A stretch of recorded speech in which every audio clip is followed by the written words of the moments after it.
Hi friends, அனைவருக்கும் வணக்கம். இந்த வீடியோ நம்ம என்ன பார்க்க போறோம்னு சொல்லிட்டு பார்த்தீங்கன்னா, பங்குனி உத்திரத்துக்கு நாங்கள் எப்படி எங்கள் ஊரில் செலிப்ரேட் பண்ணோம் அப்படின்றத பார்க்கலாம்.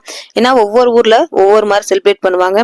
எங்கள் ஊரில் எப்பவுமே வருஷம் வருஷம் அலகு குத்துறது, இந்த மாதிரி அலகு குத்திட்டு அவங்க சுத்துறது, அதுக்கப்புறம் முள் மிதிக்கிறது, இந்த மாதிரி நிறையவே இருக்கும்.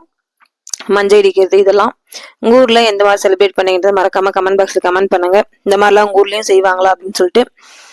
வருஷம் வருஷம் பங்குனி உத்திரத்தப்ப எங்க ஊர்ல கொஞ்சமாவது மழை பெய்யும், ஒரு 4 தூர்லனா. ஆனா இந்த முறை சரியான காத்து ஃப்ரெண்ட்ஸ், மரம் ஃபுல்லா ஒடிஞ்சு விழுந்துருமானா அவ்வளவு ஒரு பயம். சரி வாங்க அதெல்லாம் ஒவ்வொன்றா வீடியோக்குள்ள போயிட்டு பார்க்கலாம். பார்க்கறதுக்கு முன்னாடி நீங்க இப்பதான் நம்ம சேனலை ஃபர்ஸ்ட் டைம் பாக்குறீங்கன்னா மறக்காம நம்ம சேனலை சப்ஸ்கிரைப் பண்ணிக்கோங்க. வாங்க இப்ப வீடியோக்குள்ள போயிட்டு பார்க்கலாம்.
சொல்லு சொல்லுப்பா. கிழக்கு தேசம் சரிப்பா. வடக்கு தேசம்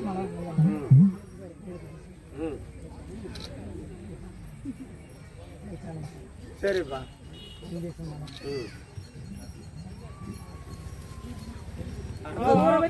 சொல்லு ஊரை வச்சு செஞ்ச காப்பாத்துறோம். சரிப்பா. ஊர்ல தான் செய்வோம். சரிப்பா. நான் ஊரை வச்சு நல்லா காப்பாத்துறேன். நிறைய பேர் வந்துக்கிறாங்க, பார்த்து சொல்லிப்பா. வண்டி ஓடிடுச்சு, வண்டி ஓடிடுச்சு. பூசுற மிஸ் பண்ணி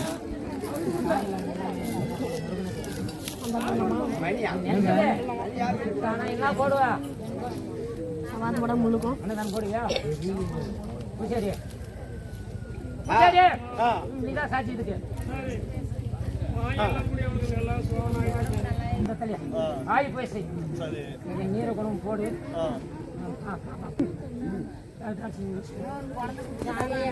போடுவா அந்த கரை பாரு நடிச்சதும் இல்ல எங்க சொல்றது பூசாரி கிட்ட அண்ணன் போடுவியா ஒவ்வொரு டைமும் இந்த மாதிரி முள் மதிக்கிறதுல வாக்கு கேட்பாங்க. அந்த முள்ளு மேல ஏறி நின்று அவங்களுக்கு சாமி வந்துடும். அப்ப அந்த சாமி வந்து முருகர் சாமி வந்து அருள் வாக்கு சொல்லும். ஆனா எங்க ஊர்ல இருந்து வாக்கு கேட்கறவங்க விட வெளியூர்ல இருந்து வந்து அதிகமா வாக்கு கேட்கறவங்க தான் அதிகமா இருப்பாங்க. ஏன்னா அவங்க சொல்றது அப்படியே நடக்குது, அவங்க வேண்டுதல் வந்து அப்படியே நடக்குது. அதுக்கான காணிக்கை வந்து வருஷம் வருஷம் அவங்க செலுத்திட்டு போவாங்க.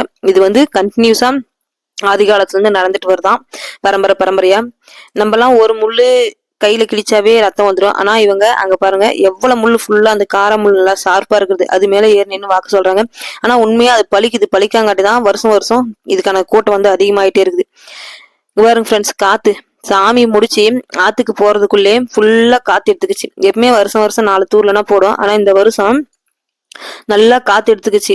ஆல்ரெடி இதுக்கு முன்ன இப்ப 2 வருஷத்துக்கு முன்ன அப்படிதான் ஒரே நைட்டு சும்மா ஒரு அரை மணி நேரம் அடிச்சு காத்துல ஒரு மரம் எங்க கொட்டாய் மாட்டு கொட்டாயம் எல்லாம் உடஞ்சு விழுந்து கரண்ட் லைன் அங்க பக்கமே போகுது. இந்த உங்களுக்கு தெரியும் நினைக்கிறது, நல்லா வாட்ச் பண்ணா அந்த லைன் கீன்ல முன்ன வந்து இதுக்கு முன்ன கீழே இருந்தது. அந்த லைன் மேல மரம் விழுந்து லைன்ல அத்து எங்க காம்பவுண்டுக்குள்ளே கரண்ட் கம்பிலாம் விழுந்துருச்சு. அப்ப நல்ல வேலை கரண்ட் இல்ல.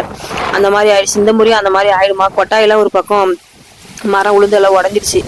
இந்த முறை அந்த மாதிரி ஆயிடுமான்னு எனக்கு ஒரே பயம். ஏன்னா மாடு வேற பால் கறக்கிற டைம் ஆயிடுச்சு, 5 மணி ஆயிடுச்சு. அதுக்கப்புறம் சரி ஃபுல்லா காத்தடிச்சு பார்த்து வெளியே எனக்கு போறதுக்கும் பயம். ஏன்னா மரம் காத்தடிக்கிறதுல பூரா பச்சை வேலைலாம் பொத்து பொத்துன்னு விழுகுது. எங்கடா மண்டை மேல விழுந்துருமான்னு சொல்லிட்டு அவ்வளோ ஒரு பயம். அப்புறம் உயிரை கையில பிடிச்சிக்கிட்டே அதுக்கப்புறம் போயிட்டு மெதுவா ஒவ்வொரு மாட்டுக்கா குளித்தி காமிக்கலாம்னு சொல்லிட்டு போட்டேன். அதுக்கப்புறம் இந்தாட்ட ஒரு மரம் ஓலை உழுகுது, பச்சை வட்டை இந்தாட்ட ஒன்று உழுகுது. அப்புறம் இந்த வேலை வேண்டாடான்னு சொல்லிட்டு அதுக்கப்புறம் கப்புன்னு உள்ள வந்துட்டு மெதுவாக பால் கந்துட்டு கூட காமிச்சிக்கலாம்னு சொல்லிட்டு காற்று குறைஞ்சபட்சம் ஒரு மணி நேரத்துக்கு மேலே நிற்கவே இல்லை. மழை வந்தால் கூட பரவாயில்ல காற்று இல்லாமல். ஆனால் இந்த மாதிரி காற்று அடித்தா ஏகப்பட்ட பிரச்சனை. அதுக்கப்புறம் உள்ளே வந்து பார்த்தா வண்டியிலேருந்து அந்த மேட்டு கீட்டு எல்லாம் உள்ள காம்பவுண்டுக்குள்ள ஃபுல்லா எல்லாம் விழுந்துருச்சு. சைக்கிள் நிறுத்தி வச்சிருந்த சைக்கிள், வண்டியில இந்த மேட்டு எல்லாத்தையும் விழுந்துருச்சு. ஆளை வந்து தூக்கின்னு போகுது, அப்படியே சும்மா இழுத்துன்னு போகுது. எனக்கு என்ன பையனா மரம் இது ஒடிஞ்சு ஊட்டி மேல விழுந்தா இருக்கும். அதுக்காகவே 2 மரம் வீட்டு ஓரமே இருந்து வந்து அறுத்து எடுத்துட்டோம்.